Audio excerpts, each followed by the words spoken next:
Hi అండి, అందరికీ నమస్కారం. నేను మీ గణేష్ గౌడ.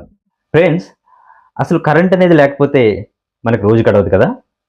ఎప్పుడో ఆదిమానవుని కాలంలో కరెంట్ లేదంటే ఓకే, కానీ ఇప్పుడు కరెంట్ లేకుండా ఏది జరగదు. కానీ అసలు కరెంట్ ఉండదు అంటే వినడానికి చాలా భయంగా ఉంది కదా. కానీ ఇది నిజమండి. అక్టోబర్ 15 నుంచి నిరవధిక సమ్మె చేస్తున్నామంటూ విద్యుత్ ఉద్యోగులు ప్రభుత్వానికి యాజమాన్యానికి నోటీస్ ఇచ్చారు. అంటే అర్థం చేసుకోండి, 15వ తారీఖు నుంచి కరెంటు మొత్తం ఆపేస్తాము, మేము పనులు చెయ్యము అని చెప్తున్నారు. అదే కనుక జరిగితే మన ఇళ్లలో మన పరిస్థితి ఏంటి, మన వ్యాపారాల పరిస్థితి ఏంటి, మన పరిశ్రమల పరిస్థితి ఏంటి, మన పంటల పరిస్థితి ఏంటి? అసలు ఈ పరిస్థితి ఎందుకు వచ్చిందో తెలుసా? పెండింగ్లో ఉన్న సమస్యలను పరిష్కరించమని సెప్టెంబర్ 15 నుంచి 22 వరకు ఉద్యోగులు ఆందోళన చేశారు.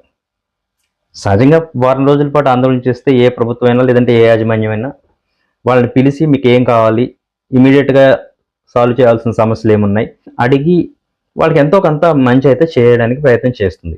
కానీ దురదృష్టవశాత్తు వారం రోజులు ఆందోళన చేసినా కూడా వాళ్ళని ఎవరూ పట్టించుకోలేదు. ఇంకేం చేస్తారు పాపం, వాళ్ళు మనలాంటి మనుషులే కదా, ఎంత ఉద్యోగులైనా. కాబట్టి వాళ్ళకు కూడా సహనం చచ్చిపోయింది. చివరికి విసిగి వేసారిపోయి సమ్మె చేయాలని నిర్ణయానికి వచ్చారు.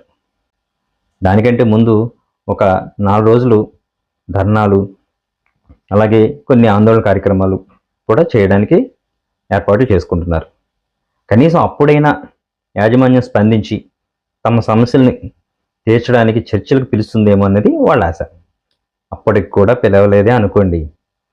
ఒకసారి ఊహించుకోండి, మన రాష్ట్రం మొత్తం చీకట్లోకి వెళ్ళిపోవడం ఖాయం. చంటి పిల్లలతోటి, వృద్ధులతోటి ఉన్న మనమంతా ఏమైపోవాలి కరెంట్ లేకపోతే? కాసేపు కరెంట్ లేకపోతేనే కాల్ సెంటర్కి ఫోన్ చేసి మా ఏరియాలో కరెంట్ లేదని అడిగేసేవాళ్ళం మనం. కానీ అప్పుడు కాల్ సెంటర్కి ఫోన్ చేసినా ఆ ఫోన్ లిఫ్ట్ చేసేవాళ్ళు కూడా ఎవరు ఉండరు అక్కడ. ఆ పరిస్థితి రాకూడదని ప్రభుత్వం వారి సమస్యను పరిష్కరించాలని మీ అందరితో పాటు నేను కూడా కోరుకుంటున్నా. దీని మీద మీ స్పందనని కామెంట్ రూపంలో తెలియజేయండి. అందరికీ ధన్యవాదాలు.